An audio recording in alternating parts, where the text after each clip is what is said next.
dengan adanya Dumasan ini, kita memberikan pelayanan kepada masyarakat, quick respon, sehingga kami mempercepat untuk proses penanganan Dumasan ini, sehingga masyarakat terlayani, Pak. Artinya jangan sampai Dumasan gitu masuk, begitu banyak yang masuk, tidak ada responnya, Pak. Sehingga masyarakat berasumsi, percuma melapor ke QR code, tapi tidak ada respon. Semakin banyak Dumasan yang kami terima, Pak, artinya masyarakat juga melakukan kontrol sosial terhadap anggota kita, supaya menjadi efek deterren bagi anggota-anggota lain agar tidak melakukan pelanggaran, Pak. Masyarakat bisa melaporkan perilaku anggota yang menyimpang yang terjadi di lapangan, yang terjadi pada saat melakukan pelayanan, sehingga anggota berhati-hati agar tidak melakukan pelanggaran.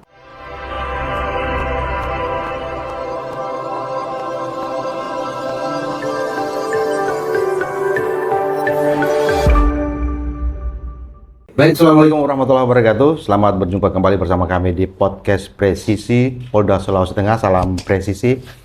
Seperti biasa, podcast Presisi menghadirkan informasi-informasi yang mungkin bisa menjadi acuan bagi Anda dalam beberapa hal, termasuk juga dalam penegakan hukum dan juga tentang hal-hal yang berbau sosial dan juga kemasyarakatan.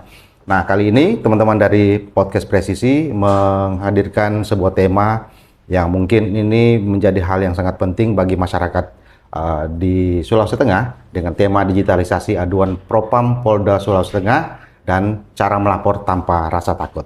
Ini yang penting, bagaimana Anda yang mungkin ingin menyampaikan aduan masyarakat kepada pihak Propam Polda Sulawesi Tengah tanpa ada rasa was-was, tanpa ada rasa takut, apakah laporannya diterima atau tidak, karena ini menyangkut dengan kesatuan yang ada di Polri sendiri. Termasuk juga bagaimana ada hal-hal yang mungkin merasa dirugikan yang dilakukan oleh oknum-oknum dan bisa langsung mengadu ke pihak Propam. Untuk itu, narasumber yang akan kami hadirkan hari ini adalah Kabid Propam Polda Sulawesi Tengah, Bapak Kombes Pol Roy Satya Putra SIK. Apa kabar? Baik, Pak Kabid. Baik, Pak. Kabarnya hari ini seperti secerah wajah. Siap, Pak Kabid. Karena setiap hari Pak Kabid ini yang sangat energik, kemudian juga sangat murah senyum kepada semua orang, menandakan bahwa setiap tugas yang dilakukan oleh Pak Kabid Propam ini dilakukan dengan sepenuh hati, begitu Pak Kabid. Kalau melihat tema ini mungkin akan kita dalami, Pak Kabid, kira-kira ke depan Propam Polda Sulawesi Tengah itu melakukan apa, kemudian apa yang sudah disiapkan untuk hal-hal yang berbau dengan aduan masyarakat. Tapi saya ingin tahu dulu, Pak Kabid Propam, Pak Roy sebelumnya ini bertugas dan menjadi anggota Polri itu dimulai dari mana, Pak Kabid? Baik. Mohon izin, jadi sebelumnya juga saya ingin memperkenalkan diri. Nama kami Roy Satya Putra, Kabid Propam, Jabatan Kabid Propam Polda Sulawesi Tengah. Kami bertugas pertama dulu, jadi setelah selesai Akpol itu, awal kami bertugas di Polda Kalimantan Timur. Kalimantan Timur. Ya. Sampai tahun 2028. Kemudian 2029 kami pindah ke Polda Kalsel sampai tahun 2016, Pak. 2016, 2017 kami pindah ke Polda Lampung, Pak. Hanya kurang lebih 1 tahun di Polda Lampung, kami pindah ke Polda Kaltim kembali. Oh, kembali lagi ke Kaltim. Dari 2017 akhir sampai tahun 2023, Pak, akhir. Nah, 2024 kita ditugaskan di Papua. Nggak sampai 1 tahun kami pindah ke Polda Sulteng, Pak. Sampai saat ini. Berarti tahun 2024 akhir tahun sampai saat ini, Pak. Kalau dilihat riwayat itu, Pak Kabid sudah melintas semua pulau di Indonesia itu ya, Kalimantan, ke Sumatera. Di Jawa pernah tadi? Jawa belum pernah. Belum pernah ya? Jawa langsung pernah, ke Papua dan langsung Papua dan di Sulawesi Tengah, Pak.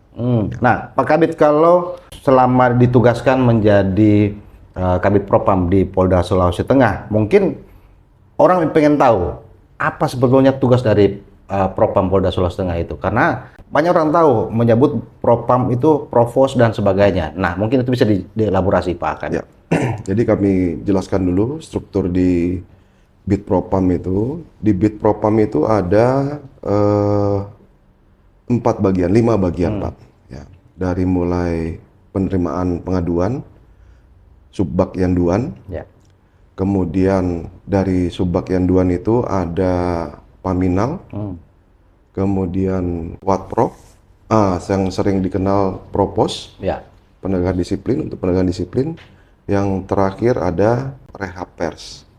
Nah, nanti akan saya urutkan bagaimana tupoksi daripada masing-masing subsatker ini, karena kan bagian daripada Bitpropam, Pak, subsatker ini.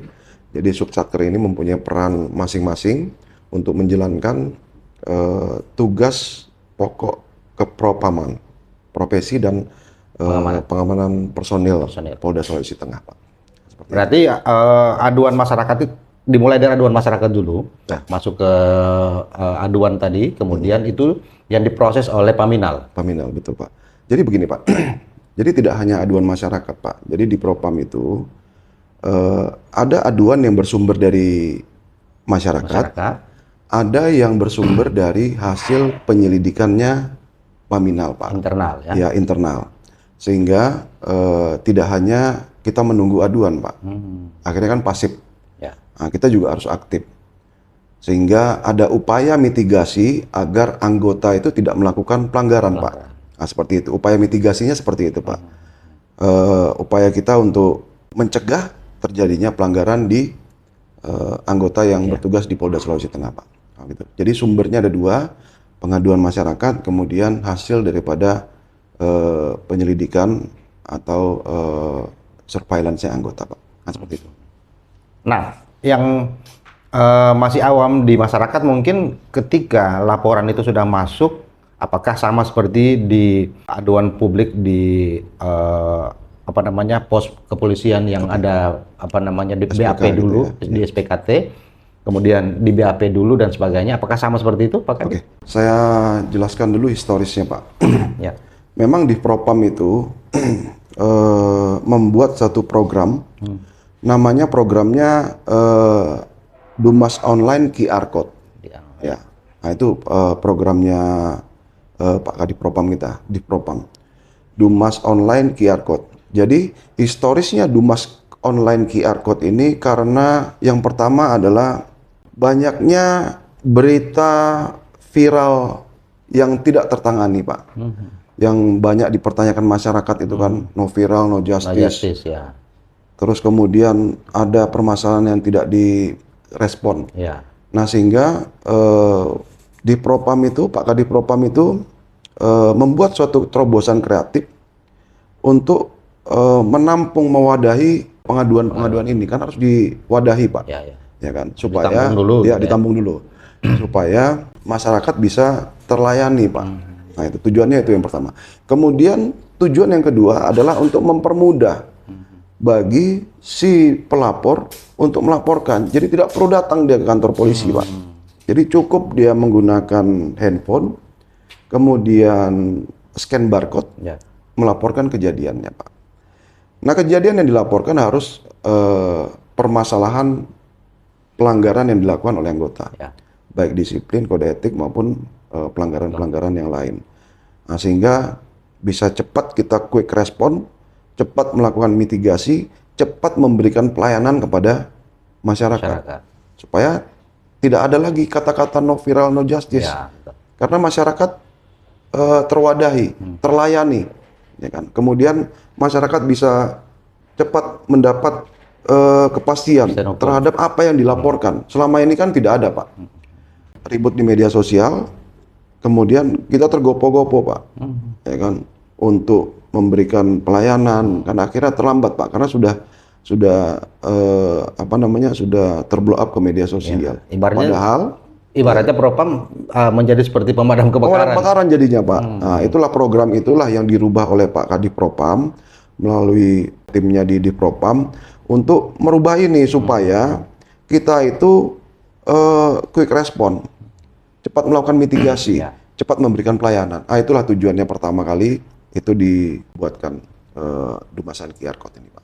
Baik, nanti kita mungkin elaborasi soal QR Code yang menjadi program apa unggulan dan terbaru dari Propam Polda Sulawesi. Tapi ada hal yang penting kita garis bawahi. Orang-orang masyarakat mungkin agak enggan untuk melapor karena katanya bagaimana bisa mereka melapor ke Propam, ini ibarat jeruk makan jeruk. Nah, seberapa penting Propam ini menjadi pengawasan internal di kepolisian, Pak Kabid? Oke. Di Propam memang tugasnya adalah satu, memastikan bahwa pelaksanaan tugas di masing-masing satker itu berjalan sesuai dengan SOP-nya. Itu yang pertama. Yang kedua, memastikan bahwa anggota personil yang mengawaki masing-masing satker itu tidak melakukan pelanggaran. Nah itu. Jika melakukan pelanggaran, maka tugas kamilah untuk menegakkan aturan. Nah, seperti itu. Tugas kami itu memang terkadang berbenturan dengan anggota kami sendiri. Tetapi memang itulah ya, kami ditugasi untuk harus menegakkan aturan internal. Jika itu tidak dilakukan, maka trust publik terhadap kepolisian pasti akan menurun, Pak. Contoh beberapa kasus yang sudah mungkin kita sedang, yang lalu-lalu mungkin ya, yang menurunkan citra Polri. Kalau kita tidak proses secara profesional, prosedural, maka trust akan semakin turun, Pak. Sehingga Propam harus mengambil langkah, harus menjadi penegak hukum internal yang mempunyai integritas, Pak. Supaya trust publik ini, percaya ternyata di internal itu benar-benar melakukan pengawasan dan melakukan penegakan hukum di internal Polri, Pak. Sesuai dengan tupoksinya di Propam masing. Ya, kalau selama ini orang menilai mungkin ini menjadi otokritik untuk pihak Propam dan mungkin itu jadi perbaikan juga untuk Polri, bahwa karena orang beranggapan bahwa institusi Propam ini kan institusi yang sangat tertutup, sangat eksklusif mungkin, karena ini hal yang ditangani adalah hal yang berbau keanggotaan di internal. Kalau Pak Kabid melihat itu seperti apa? Ya. Jadi di tempat kami itu sama halnya dengan di fungsi pelayanan publik lain, Pak. Jadi kami terbuka juga terhadap masyarakat, Pak. Semua laporan yang masuk terhadap kami, itu kami publikasikan. Kalau ada dumasan yang masuk terhadap kami, berarti kami menyiapkan untuk memberikan laporan perkembangannya, Pak. Sehingga masyarakat bisa tahu, oh ternyata laporan saya tuh sudah sampai tahap ini. Laporan kami tuh sudah di sini. Laporan kami tuh sudah mau disidangkan. Proses sidangnya dilakukan secara terbuka. Semua kami hadirkan, baik saksi pelapor dan saksi korbannya. Jadi tidak ada yang tidak bisa diukur di satuan kami, Pak. Semuanya terbuka, Pak. Tidak ada yang eksklusif di tempat kami. Semuanya itu berbasis kinerja, Pak. Ya, berbasis kinerja dan bisa dipertanggungjawabkan. Tidak ada yang prasangka di masyarakat bahwa Propam eksklusif. Tidak tertutup. Nah, tidak, Pak. Jadi kami juga seperti halnya di Reskrim, Pak, memberikan SP2AP. Surat pemberitahuan perkembangan hasil penyidikan Propam. Kalau di tempat kami SP2HP2, Pak. Penyidikan pemeriksaan kami, Pak. Jadi tidak ada yang tertutup, semuanya terbuka, termasuk juga hasil daripada sidang disiplin maupun sidang kode etiknya, Pak. Begitu, Pak. Kalau makin banyaknya kasus misalnya ditangani oleh pihak Propam, maka di muaranya biasanya kan bisa kelihatan ada PTDH dan sebagainya. Nah, kalau mungkin bisa dijelaskan seperti apa pelanggaran yang kemudian mendapat sanksi PTDH, seperti apa yang saksi yang lain, Pak. Ini mengenai kuantiti laporan dulu kita jelaskan ya. Kuantiti laporan. Nah, sebelum adanya dumasan QR code ini, Pak. Jadi dapat kami jelaskan, dumasan ini terparsial, Pak. Tidak terintegrasi, ya kan.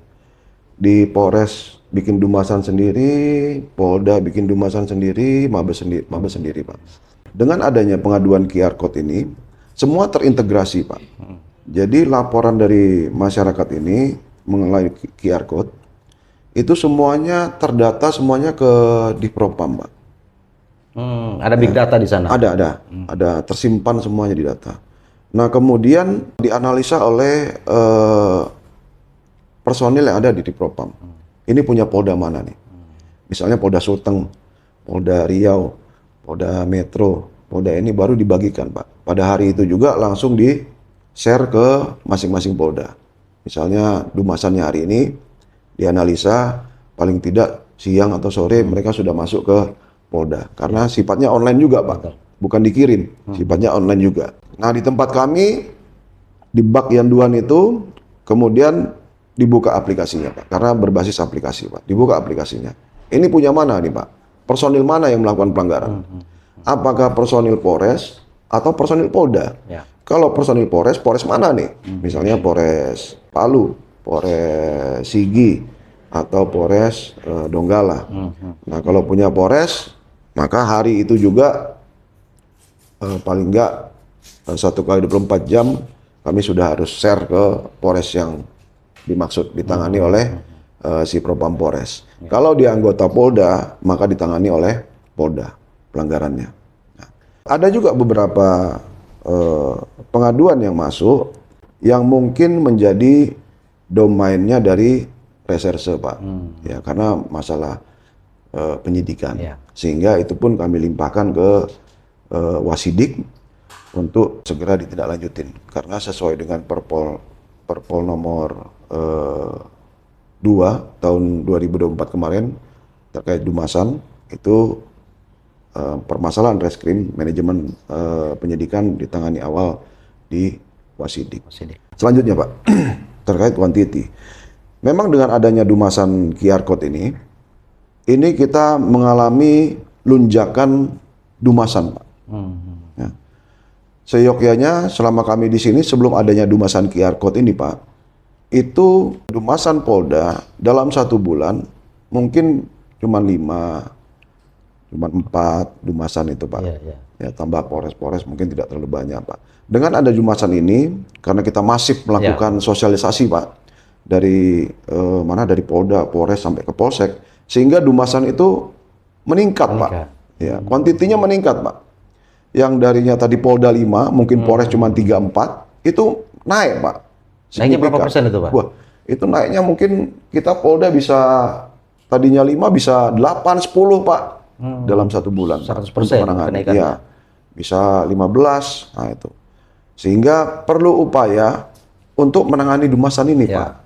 Artinya, seperti tadi sampaikan, bahwa dengan adanya Dumasan ini, kita memberikan pelayanan kepada masyarakat, quick respon. Sehingga kami mempercepat untuk proses ini, Pak. Ya, proses penanganan Dumasan ini. Sehingga masyarakat terlayani, Pak. Ya kan?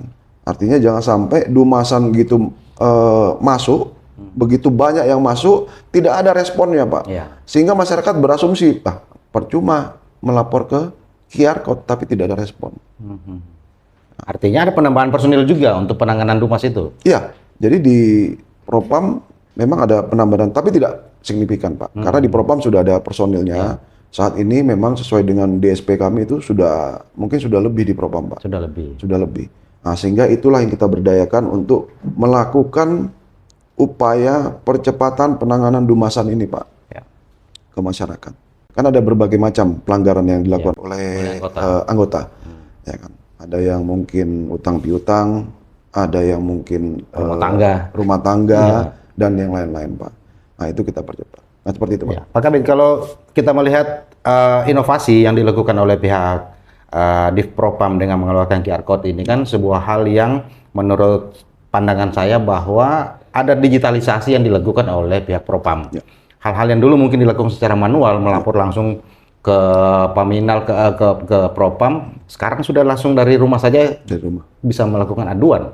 Nah, kalau QR Code ini disebarkan secara masif kepada masyarakat, proses sosialisasi seperti apa? Masyarakat bisa mendapatkan QR Code ini lewat mana? Atau mungkin ada hal yang lain dilakukan oleh pihak teman-teman di Propam? Upaya untuk sosialisasi yang kami lakukan memang berbagai hal, Pak. Jadi ada yang kami buat spanduk, Pak, untuk masyarakat, Pak. Ada yang kami publikasikan di Videotron, sempat di persimpangan jalan, di ini ada Videotron. Kemudian yang paling banyak kami lakukan adalah menempelkan stiker seperti ini, Pak. Nah, ini. Di tempat-tempat umum. Nah, ini kami tempelkan seperti ini, Pak. Nah, ini kami tempelkan di tempat publik, Pak, keramaian. Itu di pasar, di pertokoan, di perumahan, di perkantoran. kemudian di tempat-tempat ramai Pak, tempat hiburan malam juga ada, sehingga mencegah anggota melakukan pelanggaran-pelanggaran Pak. Ini semua kami tempatkan Pak. Jadi masif kami lakukan mulai program ini berjalan Pak. Karena program QR Code ini mulai di-launching oleh Dipropam itu bulan Oktober Pak. Jadi bulan Oktober ini sudah launching Pak.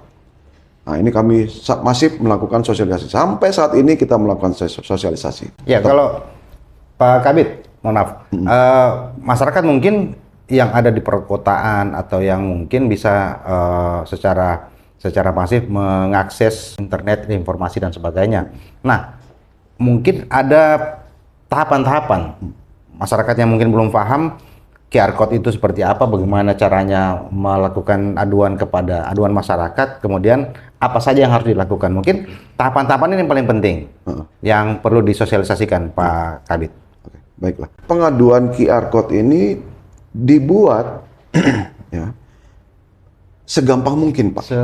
Semudah mungkin bagi masyarakat. Sehingga tidak perlu repot, tidak perlu jelimet, tidak perlu bertele-tele Pak. Yang penting di dalam memasukkan aplikasi yang ada QR Code itu, yang pertama adalah identitas diri, si pelapor nih Pak, atau korban. Nah, kisahnya kan gitu Pak, si korban ini. Ya. Jadi siapa yang melaporkan? Karena kan penting ini, siapa yang menjadi korban ini. Ya. Yang kedua, siapa yang dilaporkan Pak? Anggota ini siapa yang dilaporkan? Bribda ini atau perwira, siapa yang dilaporkan? Kemudian dari kesatuan mana? Kalau tidak tahu dari kesatuan mana, misalnya dari anggota mana atau anggota mana, cukup anggota personil Polda Sulteng misalnya gitu. Nanti akan kami cari di database di SDM Pak, Biro SDM. Yang kemudian yang ketiga kronologisnya Pak, kronologis singkatnya Pak. Supaya kami tahu, oh ada permasalahan ini Pak, kronologis singkatnya. Yang keempat adalah buktinya. Ya, kalau dia melakukan pemukulan ada bukti foto mungkin apa biru gitu kan. Gitu. Nah, seperti itu Pak. Jadi 4 poin saja yang dimasukkan dalam aplikasi ini Pak, QR Code online ini Pak. Jadi cukup 4 poin, nah itu dikirimkan ke kami. Jadi tidak perlu terlalu banyak Pak. Biasanya kan ada install KTP, masukkan KTP, masukkan ini kan terlalu panjang Pak. Ini cukup 4 poin itu Pak. Nama si pelapor, kemudian nama si terlapor, anggota Polda, atau kalau si korban ini tahu misalnya Polres mana, anggota Polres mana. Kemudian yang ketiga adalah kronologi singkatnya. Yang keempat adalah barang bukti. Misalnya barang buktinya foto dipukul, nah itu seperti kekerasan. Nah, identitas pelapor ini Pak Kabid, apakah dia tadi Pak Kabid menyebut tidak perlu ada scan atau foto dari identitas? Apakah pelapor nanti tidak ada potensi misalnya melaporkan dengan menggunakan nama samaran? Namanya itu harus jelas Pak. Nama lengkap. Ya, karena di situ harus dicantumkan juga kontak personnya Pak. Jangan sampai nanti kita bingung nih Pak. Betul. Ini kontak personnya kemana Pak? Jadi nama memang di aplikasi itu sudah otomatis termasuk kontak personnya Pak. Sehingga kita bisa dihubungi Pak. Betul. Tapi kalau mau memasukkan lagi foto si pelapor bisa juga di dokumen barang bukti tadi, pendukung tadi. Ya, seperti itu Pak. Kalau kita lihat bahwa QR Code ini mempermudah masyarakat untuk melakukan aduan terhadap perilaku oknum kepolisian di lapangan yang mungkin merugikan masyarakat. Kalau ini menjadi hal yang lebih mudah, kemudian ada perbedaan antara tadi Pak Kabid menyebut ada peningkatan aduan masyarakat.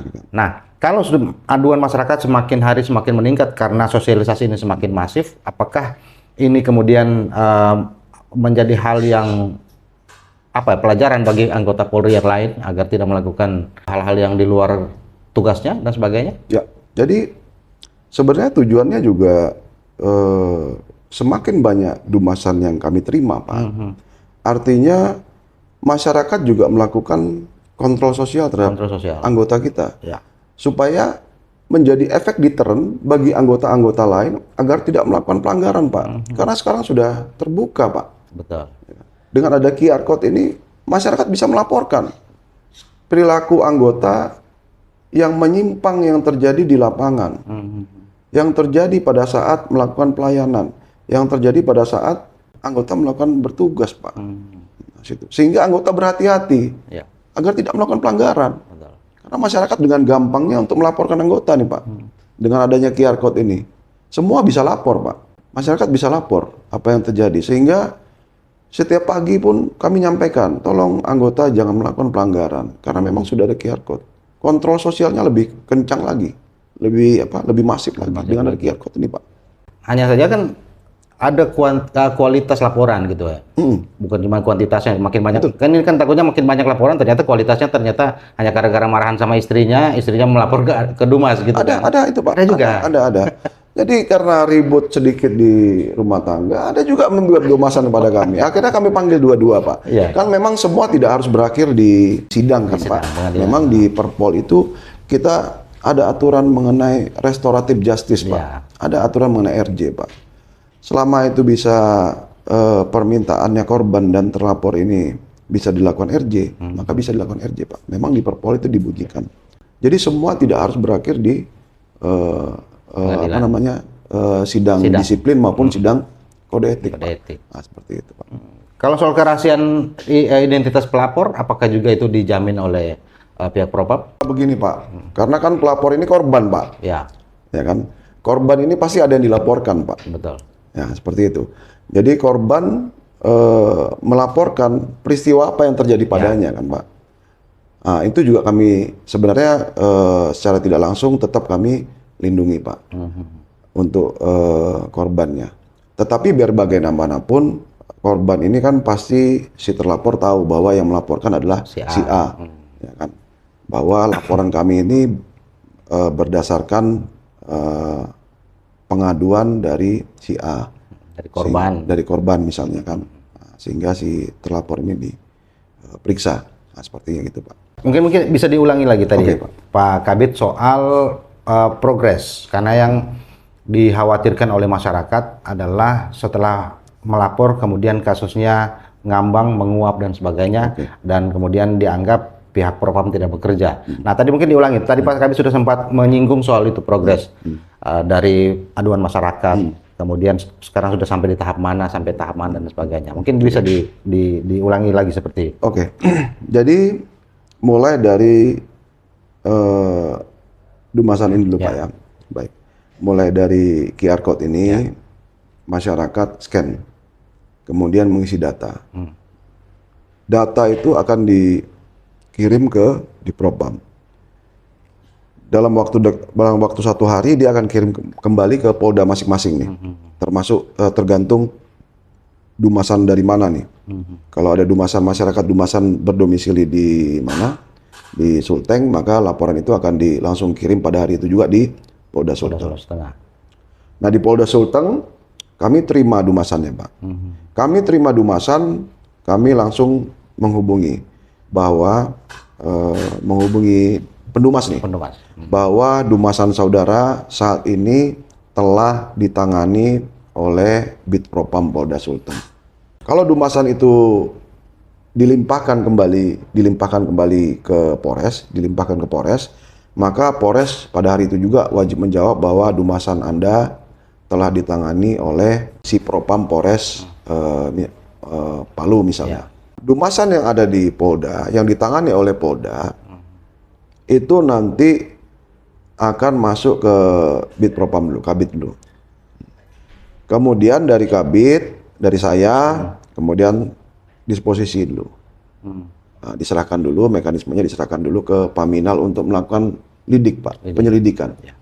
Apakah peristiwa ini masuk pelanggaran disiplin atau masuk pelanggaran kode etik atau tidak, Pak? Gitu. Kalau tidak masuk, berarti perkara ini kami hentikan dan akan kami kirim pemberitahuannya.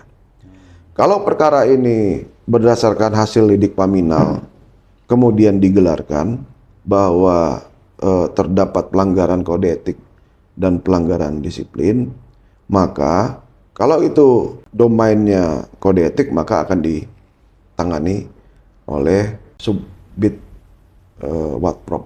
Perkara itu bergulir ke Subbid Watprop, maka harus ada pemberitahuan lagi ke masyarakat bahwa perkara Anda sudah ditangani oleh Subbid Watprop dan akan dilakukan pemeriksaan. Kalau perkara itu ditangani oleh Propos karena perkara disiplin, Propos juga harus mengirim kepada si pelapor nih bahwa perkara Anda sudah ditangani oleh Propos untuk perkara disiplinnya. Silakan menghubungi ini. Nah, seterusnya sampai ke sidang, Pak. Nah, di perkara sidang itu nanti ada berbagai macam sanksi yang dijatuhkan. Mulai dari patsus, mulai dari permintaan maaf, mulai dari tunda pendidikan, tunda gaji berkala, sampai terakhir yang paling berat adalah PTDH, Pak. Tantangan yang paling penting paling berat dari QR Code dan juga terbukanya laporan masyarakat ini kepada pihak Propam adalah masuknya laporan-laporan yang mungkin dianggap valid dan tidak valid itu. Bagaimana filternya itu, Pak Kabid? Bahwa laporan ini ternyata valid, laporan ini ternyata yang invalid. Semua dumasan itu harus masuk ke Paminal, Pak, untuk dilakukan lidik, Pak. Makanya kalau tadi sampaikan bahwa kalau perkara, kalau disampaikan, perkara ini tidak valid, perkara ini tidak terjadi, perkara ini tidak benar, sehingga kami tutup perkaranya, Pak, kami hentikan untuk penyelidikannya. Nah, kami beritahukan ke penyidik. Kita tidak bisa serta-merta melihat pengaduan dengan kronologi singkat itu, Pak, tidak dilakukan penyelidikan, ya kan? Hanya melihat kronologi singkat misalnya terjadi ini, tapi tidak melakukan pendalaman melalui mekanisme lidik, Pak. Nah, itu tidak bisa kami lakukan. Jadi harus melalui mekanisme penyelidikan yang dilakukan oleh Paminal. Nah, sehingga kita bisa menilai bahwa perkara ini valid, perkara ini terjadi atau tidak terjadi, atau fiktif perkaranya, tidak benar. Nah, seperti itu. Sehingga ada tindak lanjutnya. Tantangannya apa, Pak Kabid? Dalam terbukanya aduan masyarakat ini yang dalam bentuk digitalisasi ini. Seperti disampaikan tadi, tantangannya semakin kita membuka diri dengan adanya QR Code ini, maka tantangannya adalah semakin banyak masyarakat yang melapor, Pak. Makin tinggi aduannya. Iya, semakin tinggi aduannya. Sehingga kita harus kerja ekstra, Pak, untuk memberikan kepastian hukum kepada masyarakat, Pak. Kita harus kerja ekstra nih, Pak. Teman-teman yang di Paminal, di Watprop, di Propos, di Anduan, kemudian yang di Rehab, ini harus kerja ekstra. Sehingga bisa memberikan pelayanan bagi pendumas maupun bagi anggota. Ya kan? Bagi anggota kan ini pelayanan juga, Pak. Memberikan kepastian hukum. Saya ini dilaporkan masyarakat nih. Saya tuh harus bagaimana? Ya kan harus dikembalikan lagi haknya, Pak. Ya kan? Setelah dia menjalani putusan, maka dia harus dikembalikan lagi haknya. Selama itu bukan putusan PTDH, Pak, ya. Selama dia misalnya patsus, demosi, kemudian tunda pendidikan, kan harus dikembalikan lagi haknya, Pak. Nah, seperti itu. Kan harus ada kepastian. Kita tidak boleh menggantungkan nasib anggota, Pak. Gitu, Pak. Betul. Karena kan banyak juga yang bergantung pada dia, gitu. Gitu, Pak. Kasihan keluarganya, Pak. Betul. Nah, kalau keterlibatan teknologi dalam, kalau melihat yang disebutkan oleh Pak Kabid tadi bahwa makin tingginya aduan, makin banyak juga pekerjaan yang dilakukan oleh teman-teman di Propam. Apakah teknologi dia ikut terlibat dalam membantu tugas-tugas teman-teman di Propam? Semakin banyak aduan, memang ada perubahan pola terhadap pemeriksaan kami, Pak. Nah, jadi kami mempercepat, jadi ada namanya sekarang pemeriksaan singkat dan cepat, Pak. Kalau yang dulu kan terlalu panjang pemeriksaannya, Pak. Di penyelidikan, di Paminal, diperiksa, kemudian di Watprop, diperiksa kembali. Jadi berkali-kali diperiksa ini, Pak. Nah, jadi kami persingkat bahwa pemeriksaannya dipercepat sehingga bisa memberikan pelayanan kepada masyarakat, Pak. Itu aja, Pak. Untuk memberikan percepatannya, Pak. Artinya ada teknologi yang kemudian sudah digunakan juga oleh pihak Propam untuk meringankan tugas-tugas dari teman-teman di Propam. Nah, kalau soal integritas, soal keterbukaan, apakah juga QR Code ini bagian dari bagaimana Propam itu memperbaiki citra Polri di masyarakat yang selama ini kan dianggap tertutup dan sebagainya? Jadi dengan adanya QR Code ini memberikan trust kepada masyarakat. Dan berharap juga meningkatkan trust kepada masyarakat. Kemarin juga disampaikan dengan ada QR Code ini bahwa menaikkan kepercayaan masyarakat. Karena dengan QR code ini kita lebih terbuka, Pak. Kemudian dengan QR code ini lebih terorganisir dari pelaporannya, terkendali. Jadi dari di Propam ini bisa menanyakan perkara yang ditangani oleh Polda dan Polres, Pak. Sehingga tidak ada perkara yang terlewatkan, Pak. Tidak ada perkara yang abu-abu. Tidak ada perkara yang menggantung, tidak termonitor, Pak. Semua perkaranya terpantau, Pak. Terawasi. Dumasan online ini juga anggota merasa lebih berhati-hati, Pak, dalam melaksanakan tugasnya. Nah, mungkin seperti itu. Kalau ke depan targetnya seperti apa? Dengan makin terbukanya aduan masyarakat ini, apakah Bapak dan teman-teman di Propam itu memiliki target jangka panjang agar Polda Sulawesi Tengah dan juga Polri itu menjadi zero pelanggaran dan sebagainya? Ya, jadi kami berharap bahwa QR Code ini menjadi kontrol sosial di masyarakat.